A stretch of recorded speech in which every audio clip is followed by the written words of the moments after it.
Hello all, this is Mahi. Welcome to Study with you Mahi.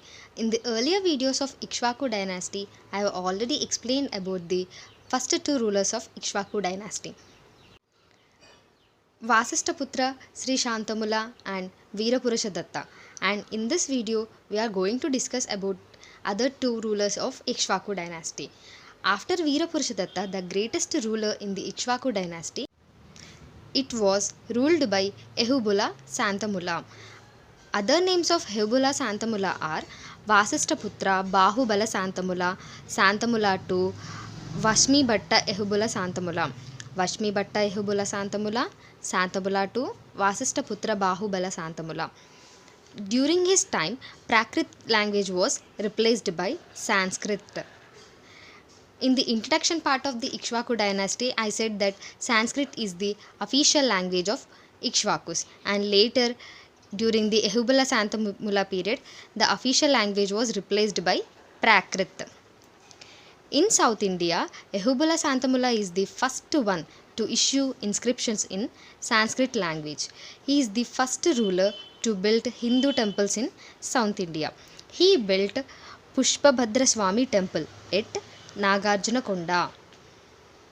I have already said that other name for Nagarjunakonda is Sri Parvatam. Sri Parvatam.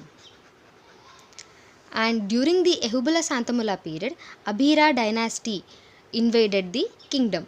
Abhira dynasty king Vasusena invaded the Ikshvaku dynasty. Next, after Ehubala Santamula, the kingdom was ruled by his son Rudrapurusha Datta. He is the last ruler in the Ikshvaku dynasty.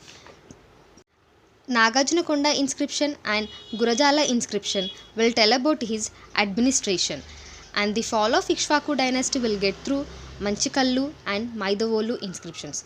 Both of these inscriptions are found at Palnadu. Coming to the Manchikallu inscription, which was issued by Simhavarma. He is the ruler of Pallava dynasty. Their capital is Kanchipuram. Pallava dynasty's capital is Kanchipuram. And according to Manchikallu inscription, Simhavarma defeated Rudrapurusha Datta and established Pallava kingdom. And the other inscription which tell about the fall of Ikshvaku dynasty is Maidavolu inscription. This inscription was issued by Shivaskandavarma. He is the son of Simhavarma, Pallava dynasty ruler. Simhavarma's son Shivaskandavarma issued Maidavolu inscription.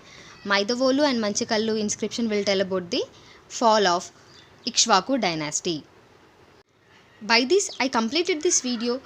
If you haven't watched the introduction part of Ikshvaku dynasty and other two rulers of Ikshvaku dynasty and the inscriptions issued in the Ikshvaku dynasty, please go and watch. I'll give them in the description box. And also, I've already completed the Shatavahana dynasty, important days in the Telangana, and titles of eminent persons related to Telangana, River Godavari of Telangana. If you haven't watched, please go and check. And thank you for subscribing the channel. If you are new to this channel, please do subscribe.